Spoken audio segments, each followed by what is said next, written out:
Hello dear student. तो आज के लेक्चर में हम लोग कुछ डेफिनेशंस देखेंगे रिलेटेड टू वेक्टर्स।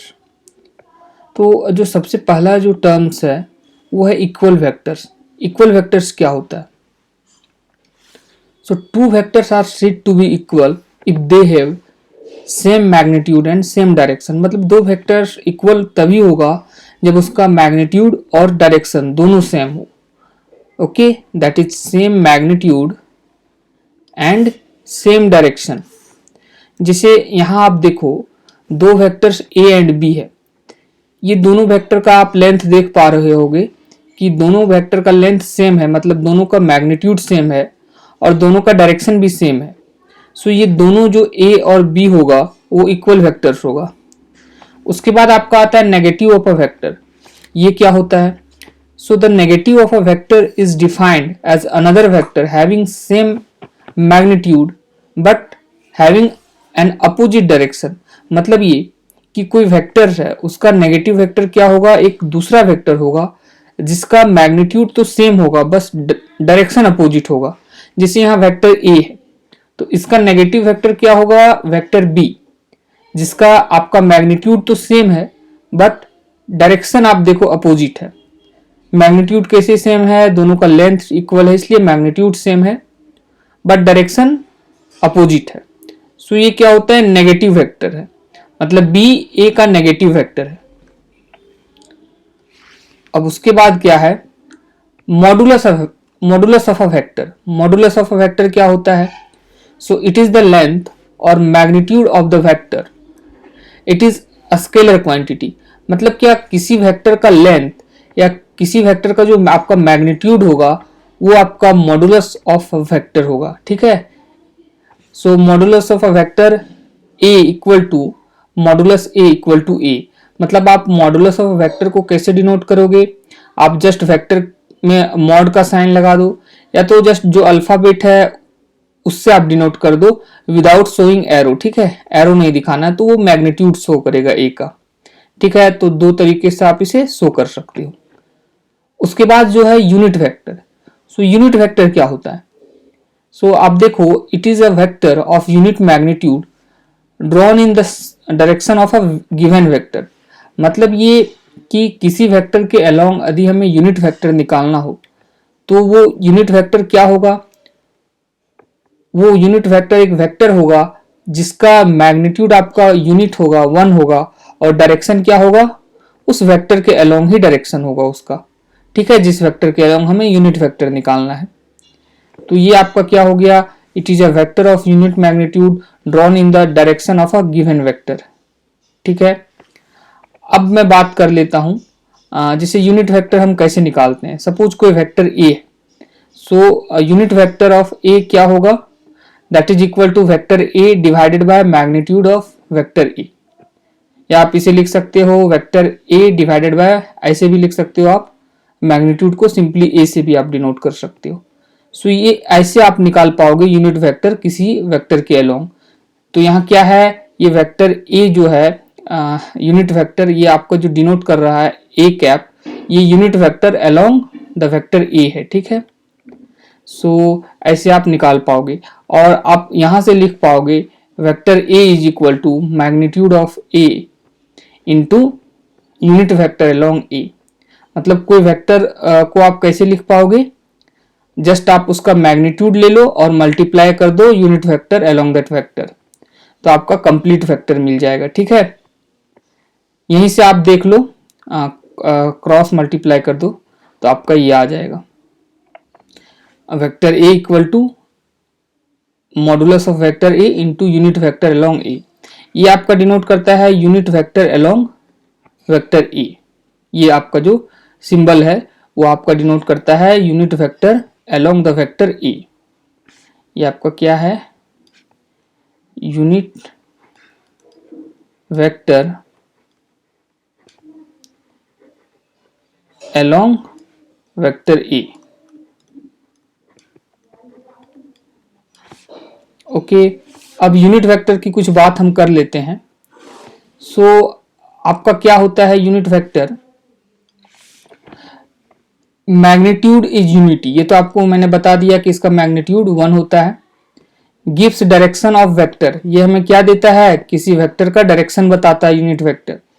और इस हैज नो यूनिट और डायमेंशन लेस, मतलब ये क्या होता है, यूनिट लेस होता है और डायमेंशन लेस होता है। कैसे, आप यहां से देखो, unit vector along A equal to vector A divided by modulus of vector A. तो ये रेशियो है, दोनों का यूनिट तो सेम होगा ए और ए का, तो ये कैंसिल हो जाएगा, इसलिए आपका क्या होता है, ये यूनिट नहीं होता है इसमें और ये डायमेंशन लेस होता है। ओके, अब चलिए नेक्स्ट देखते हैं क्या है।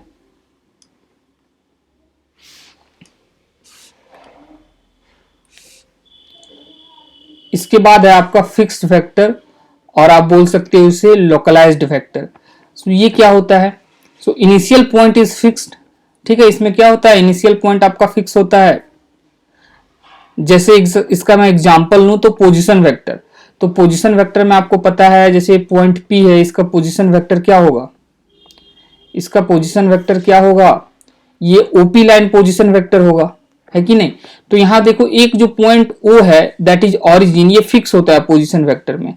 आप किसी भी पॉइंट का पोजीशन वेक्टर निकालोगे तो आपको ऑरिजिन से उसे मिलाना होगा, वही वेक्टर आपका पोजीशन वेक्टर होगा, मतलब एक आपका पॉइंट फिक्स है। तो ये क्या हो गया, फिक्स्ड वेक्टर और लोकलाइज्ड वेक्टर। यहाँ आपका एक point O that is origin is fixed, okay. ये हमेशा ऑरिजिन के रिस्पेक्ट में हम लोग किसी का भी पोजीशन वेक्टर लेते हैं, इसलिए आपका ये क्या हो गया, फिक्स्ड वेक्टर हो गया। इसका इनिशियल पॉइंट आपका फिक्स है, दैट इज ऑरिजिन। उसके बाद क्या है, फ्री वेक्टर या नॉन लोकलाइज्ड वेक्टर। तो इसमें क्या होता है, इसमें initial point is not fixed, ठीक है। इसमें आपका इनिशियल पॉइंट फिक्स नहीं होता है, ओके। जैसे वेलोसिटी वेक्टर, ठीक है, velocity vector of a particle moving along a straight line, ठीक है, ये आपका क्या होगा, फ्री वेक्टर होगा। जैसे आपका v equal to 20 kilometer per hour toward east, ठीक है। तो आपका देखो ये क्या है, ईस्ट है, ये नॉर्थ है, ये वेस्ट है। तो आपको इसे डिनोट करना होगा, आपको इसे शो करना होगा बाय वेक्टर। तो आप क्या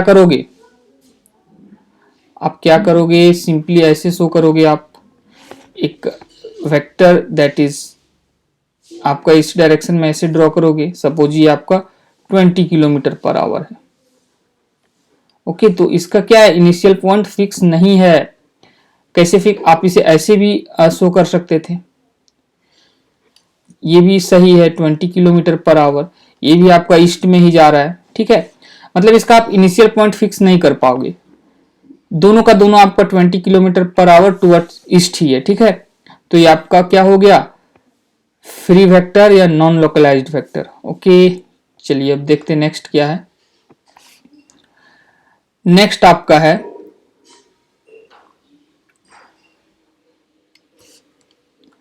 कोलिनियर वेक्टर। सो अब देखते हैं कोलिनियर वेक्टर क्या होता है। So the vector which either act along the same line और along parallel lines are called collinear vector. मतलब कोई दो वेक्टर्स या तीन वेक्टर जो कहाँ एक्ट कर रहे हो, सेम लाइन में एक्ट कर रहे हो या दो पैरेलल लाइन के अलोंग एक्ट कर रहे हो, तो आपका वो कोलिनियर वेक्टर होगा। अब इसमें भी दो केस आता है, like or parallel vector, unlike or anti parallel vectors. तो क्या होगा, two collinear vectors having the same direction, मतलब उसके बीच का एंगल 0 डिग्री हो, they are called like vectors or parallel vectors, ठीक है। जैसे यहाँ आप देखो ए और बी क्या है, लाइक वेक्टर्स है, आप इसे पैरेलल वेक्टर्स बोल सकते हो। यहाँ भी ए और बी आपका क्या है, like vectors or parallel vectors. ये सारे कोलिनियर है क्योंकि सेम लाइन के अलोंग एक्ट कर रहे हैं या तो दो पैरेलल लाइन के अलोंग एक्ट कर रहे हैं, ओके।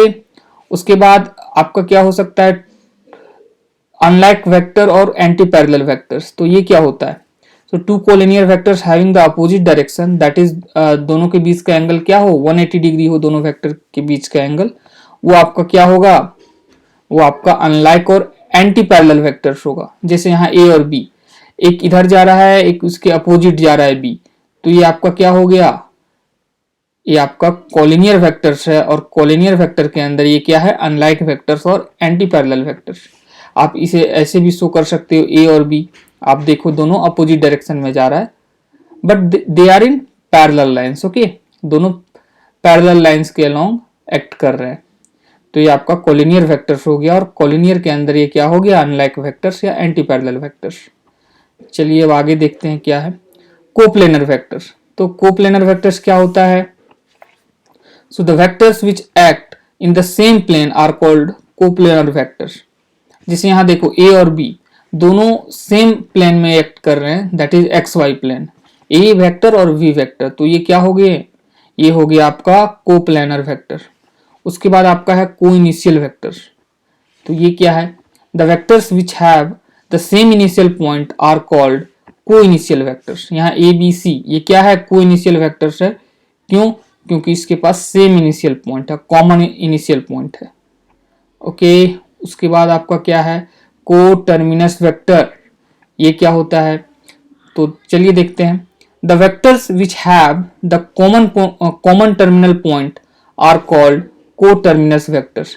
आप देखो यहाँ ए बी सी क्या है, तीनों का जो आपका कॉमन टर्मिनल है, मतलब तीनों टर्मिनेट कर रहा है एट कॉमन पॉइंट, तो ए बी सी क्या हो गया, को टर्मिनस वेक्टर्स। इसके बाद आपका क्या है जीरो वेक्टर्स। तो ये रहा जीरो वेक्टर, इसे हम लोग ऐसे डिनोट करते हैं, जीरो पे आप एरो शो कर दो। तो जीरो वेक्टर क्या होता है, a zero or null vector is a vector that has zero magnitude and arbitrary direction.